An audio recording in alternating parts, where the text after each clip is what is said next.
Sa paanan ng isang liblib na kabundukan sa silangang Kabisayaan, may nakatira na mag-asawang magsasaka, sina Lando at Maring.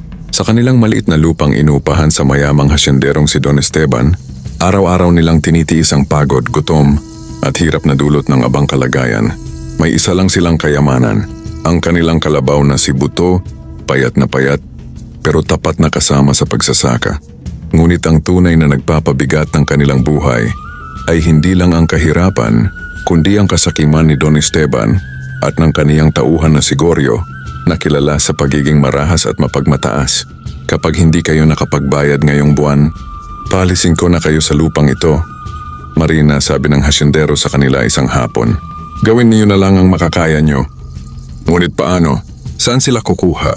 Hindi pa nga sapat ang kinikita nila para ipambili ng bigas.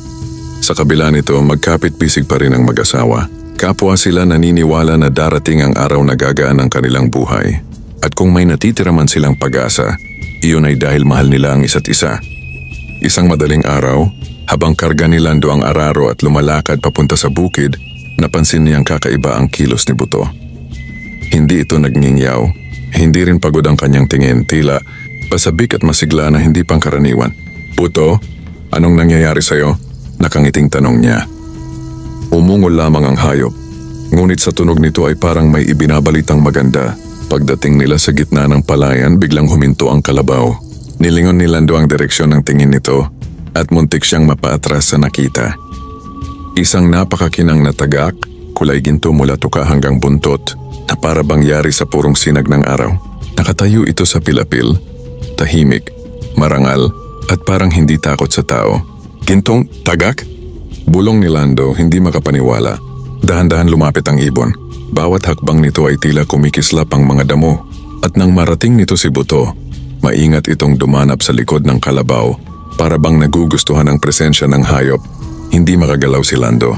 Hindi makapaniwala. Hindi makapagsalita dahil hindi iyon ordinaryong ibon. May kakaibang liwanag sa mga mata nito at biglang nangyari ang isang bagay na lalong nagpatigil kay Lando. Parang gumanang katawan ni Buto. Tumayo ito ng matikas, naging mas maliksi, at ang dating payat nitong katawan ay tila nagkakaroon ng lakas. Ano ang ibig sabihin nito? Ang tagak ay tumingin kay Lando. At bagamat hindi nagsasalita, parang may mensahe itong nais iparating. Ipinagpatuloy ni Lando ang pag-aararo. Sa unang higop pa lang ng lupa napasigaw siya. Halanggan! Dati-rati halos mabali ang likod niya sa bigat ng araro. Pero sa oras na yon, para bang may humihila kasama niya. Sobrang gaan, sobrang bilis. Si Buto, ang kanilang dating mahina at matamlay na kaibigan, ay nagkaroon ng kakaibang lakas. Hindi ito humihinto, hindi hinihingal, at ang araro ay napapahila ng tila wala lang. At ang gintong tagak, tahimik lang itong nakadapo sa likod ng kalabaw. Parang bantay na may mahalagang misyon. Nang matapos si Lando sa ginagawa, halos kalahati ng lupa ay naararo na niya. Samantalang dati, kalahating araw ang kailangan para lang sa isang bahagi. Nakananganga si Lando. Kung ganito araw-araw, baka makabayad kami sa utang. Makapagtanim kami ng marami. Makakakain kami ng tama. Hindi niya napigilang maiyak. Pag-uwi niya, sinalubong siya ni Maring. Dala ang kanilang tanging almusal, isang maliit na lugaw na halos sabaw na lang. Pero paggising niya, dala niya ang pinakamalaking ngiti na nakita ng asawa niya sa loob ng napakahabang panahon. Maring, may nangyari. May napakagandang nangyari. Ikinuwento niya ang lahat. At nang mabanggit ang gintong tagak na paupo si Maring, namutla. Lando, baka engkanto yan. Mabuting engkanto, sagot niya. Wala naman itong ginawang masama. Tumulong pa nga sa atin. Hindi alam ni Maring kung matutuwa ba o matatakot. Pero nang makita niya ang kislap sa mga mata ni Lando, napatango siya. Baka nga, ito na ang sagot sa mga dasal nila. Kinabukasan, naghintay si Lando kung babalik ang ibon at hindi siya nabigo. Pagdating niya sa bukid, naroon na ang gintong tagak, nakaupo sa pilapil, parang hinihintay siya. Dumanap ulit ito sa likod ni Buto at muli kumislap ang katawan ng kalabaw. Naging masigla, mas malakas, mas masipag. Sa loob lamang ng 3 araw, natapos ni Lando ang 1 linggong trabaho. Sa loob ng 2 linggo, naitanim niya ang buong palayan na dati ay inaabot nila ng halos 1 buwan at hindi doon natapos ang mga himala. Tuwing may sakit si Buto, gumagaling ito sa loob ng 1 gabi. Tuwing may mga pananim na natutuyo, bigla itong nabubuhay ulit. At tuwing nakadapo ang gintong tagak, mas nagiging masagana ang lupa kaya hindi nagtagal nagulat ang buong baryo. Lando, bakit parang lumalago ngayon ang palayan mo? Bakit ang tatag ng kalabaw mo? Bakit parang kumikinang ang mga tanim mo? Ngumiti lang si Lando at Maring. Hindi nila alam kung dapat bang ikwento ang totoo, pero pinili nilang tumahimik dahil alam nilang may mga taong hindi matutuwa sa kanilang biglaang pag-angat. Hindi nga sila nagkamali. Nabalitaan ni Don Esteban ang pag-unlad ng lupa ni Lando. Kaya't isang araw, dumating ang hasyendero kasama si Goryo. Lando, Maring, ano bang sikreto nyo? Tanong ng Don, ngunit halata ang panlilinlang sa tono. Wala po, Don, sagot ni Lando. Masipag lang talaga kami ngayon. Umusok ang ilong ni Goryo. Hindi kami naniniwala riyan. Baka may tagong yaman kayo. Baka may kinuha kayo sa lupa ng Don. Pero hindi sumagot ang mag-asawa. Pag-alis ng hasyendero, biglang lumabas ang gintong tagak mula sa damuhan, tumingin sa direksyong pinuntahan ng mga sakim. Parang nagbabadya, parang alam nitong may paparating na panganib. Isang gabi, habang mahimbing ang mag-asawa, nagising sila sa kakaibang huni ng tagak sa labas. Kik! Kik! Parang alarmang nagbabanta. Lumabas si Lando kasama ang lampara at nanlaki ang mata niya. Nandun si Goryo hawak ang gulok papunta sa kulungan ni Buto. Hoy, Goryo! Sigaw ni Lando. Pero huli na, inangat ni Goryo ang gulok. Balak saktan ang kalabaw upang malaman ang sekreto ng pagbabago nito. Ngunit bago niya maibaba ang gulok, bumagsak mula sa itaas ang gintong tagak parang kidlat. Kumayod ito sa braso ni Goryo, iniwas ang atake. Napaatras ang lalaki. Aray, hayop ka! At dito niya nakita ng malinaw ang ibon. Kumikinang ang buong katawan, parang purong araw sa dilim. Nanginginig ang hangin sa paligid nito. At sa isang iglap, damang-dama ni Goryo ang takot na hindi niya naramdaman kailanman. Encanto! Sigaw niya sabay takbo palayo. Tumilapon ang gulok sa damuhan. Kinabukasan, nagpasya si Lando at Maring na kausapin ang gintong tagak. Hindi man ito makapagsalita para bang nauunawaan nila ang isa't isa. Ipinagtanggol mo kami. Salamat. Pero dahil sa amin baka mapahamak ka. Lumapit ang tagak sa kanila. Tumama ang ilaw ng araw sa mga balahibo nito. At para bang sinasabi, hindi misyon ko ito. At doon nila naunawaan, hindi ordinaryo ang ibon. Isa itong bantay engkantado, tagapag-ingat ng lupa at ng mga taong may mabuting puso.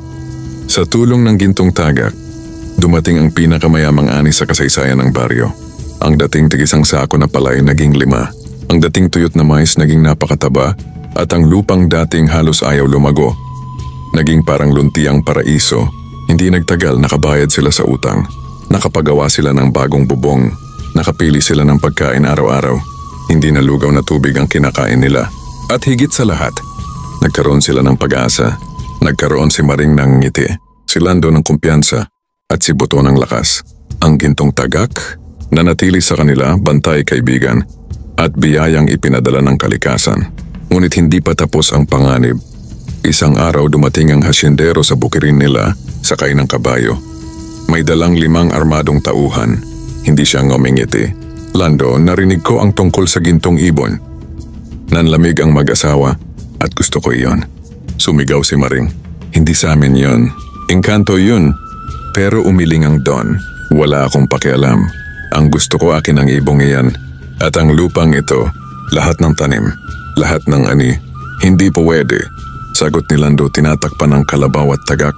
Sa hudyat ng hasyendero, lumapit ang mga tauhan upang hulihin ang tagak. Ngunit bago pa sila makalapit, lumipad ang gintong tagak sa ere, kumislap ang buong katawan at lumaganap ang isang napakaliwanag na sinag. Nabingi ang lahat. Napatras ang mga tauhan at nang mawala ang liwanag, nakita nila ang tagak na nakatayo sa harap ng mag-asawa. Marangal, hindi takot at tila mas malakas pa kaysa dati. At sa unang pagkakataon narinig nila ang boses nito. Hindi salita ng tao, hindi huni ng ibon, kundi isang tunog na parang tinig ng hangin, tubig at liwanag. Ang kasakiman ay walang karapatan sa lupang ito. At ang mga tauhan kasama ang hasyendero ay napaatras na parang tinutulak ng hangin. Hindi na nila kinaya. Nagtakbuhan sila pauwi, hindi na muling bumalik. Pag-alis ng panganib, lumipad ang gintong tagak papunta sa kalabaw, dumanap kay Buto at tumingin kay Lando at Maring. Ramdam ng mag-asawa na ito na ang huling araw. Alis ka na? Sabi ni Lando, nanginginig ang boses. Tumango ang tagak. Sa pamamagitan ng hikab ng hangin, naramdaman nilang nagsasabi ito. Tapos na ang aking tungkulin dito. Kayo na ang magtutuloy ng kabutihan sa lupa. Ang kasaganaan ay dapat ipamahagi, hindi sarilinin. At bago pa sila makasagot, lumipad ang gintong tagak patungo sa tuktok ng bundok at unti-unting naglaho sa liwanag. Ilang taon ang lumipas. Naging sagana ang bukid ni Lando at Maring. Lumawak ang kanilang ani. Nakatulong sila sa kapitbahay, nagbigay ng bigas sa nagugutom, tumulong sa taong may pangangailangan.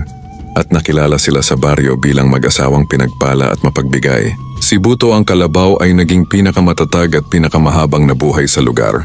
At sa tuwing sumasapit ang pagsikat ng araw, minsan-minsan ay may makikitang isang kislap na ibon na dumaraan sa parang gintong tagak na nagpapaalala sa kanila.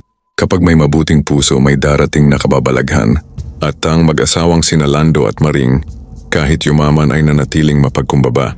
Dahil alam nila, ang tunay na kayamanan ay hindi palay, hindi lupa, hindi salapi, kundi ang biyayang ipinagkaloob sa kanila na nagbukas ng pinto tungo sa kabutihan. At hanggang ngayon sa baryong iyon may kasabihan, kung makakita ka ng gintong tagak, ibig sabihin ay may puso kang handang tumulong. At doon nagtatapos ang kwento ng gintong tagak na nakadapo sa kalabaw ng mahirap na mag-asawang magsasaka. Isang alamat ng pag-asa, kabutihan at biyayang nagmumula sa puso. Wakas,